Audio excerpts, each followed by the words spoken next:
Hello friend, welcome to light education YouTube channel में स्वागत है। तो अगर आप चैनल को सब्सक्राइब नहीं किए तो जाकर चैनल को सब्सक्राइब कर लीजिए, लाइक कीजिए और शेयर कीजिए। अगर आप टेलीग्राम ग्रुप में नहीं जुड़े हैं तो जाकर टेलीग्राम ग्रुप में जाकर जुड़ जाइए। तो आज का मेरा टॉपिक है सीमावर्ती राजवंशों का उदय। तो आज हम पढ़ाएंगे सीमावर्ती राजवंशों का उदय किस प्रकार हुआ। तो सीमावर्ती मतलब होता ही क्या है? तो सीमावर्ती मतलब जो भारत के सीमा पर स्थित राजवंश थे उन सभी के बारे में आज हम पढ़ेंगे।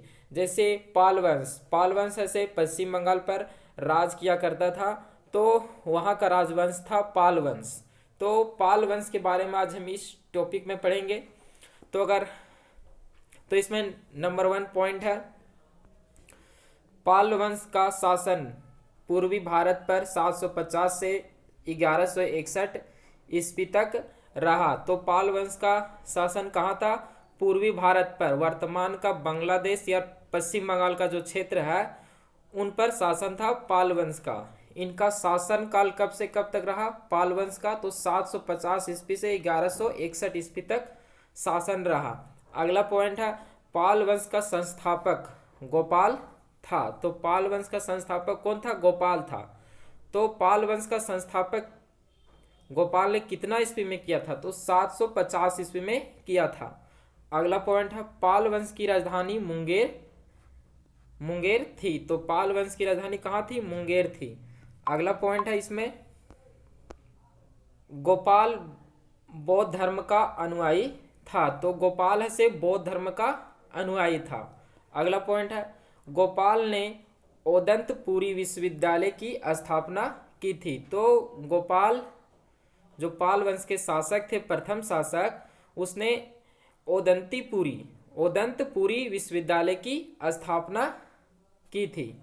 अगला पॉइंट है, पाल वंश के प्रमुख शासक थे। तो पाल वंश के प्रमुख शासक कौन कौन थे? तो पहला है धर्मपाल, दूसरा है देवपाल, तीसरा है नारायणपाल, चौथा है महिपाल और पांचवा है न्यायपाल। तो आदि। तो इसके बाद और भी पाल वंश के शासक थे।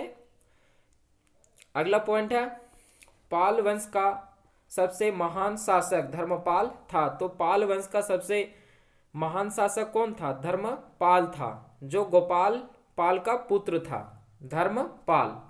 अगला पॉइंट है इसमें, धर्मपाल ने विक्रमशिला विश्वविद्यालय की स्थापना की। तो धर्मपाल ने ही विक्रमशिला विश्वविद्यालय की स्थापना की थी।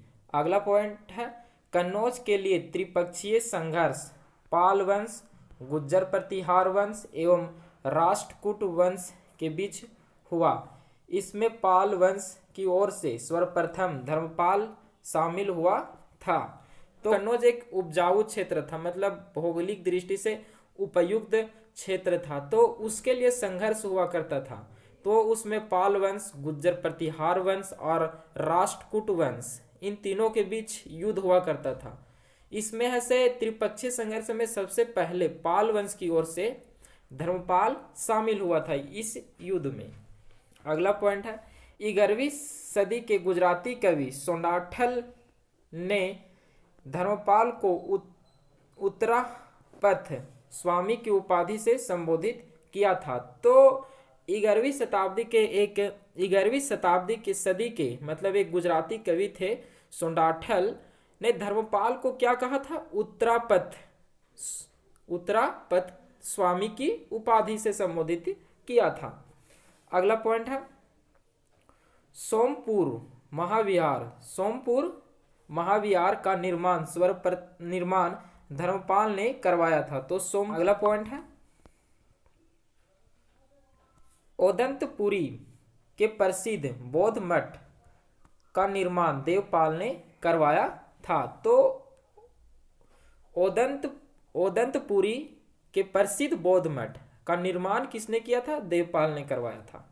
अगला पॉइंट है, जावा के शैलेंद्र वंशी शासक बाल पुत्र देव के अनुरोध पर देवपाल ने उसे नालंदा में एक बौद्ध विहार बनाने के लिए 5 गांव दान में दिए थे। अगला पॉइंट है, गोंडी रीति नामक साहित्यिक विद्या का विकास पाल शासकों के समय हुआ।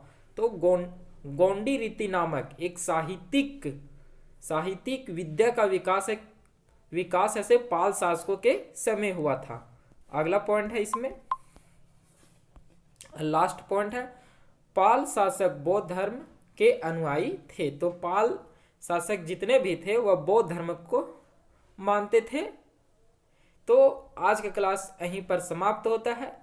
हम नए क्लास में नए लक्ष्य प्राप्ति के साथ, नए जोश के साथ और नए उमंग के साथ और नए टॉपिक के साथ फिर मिलेंगे।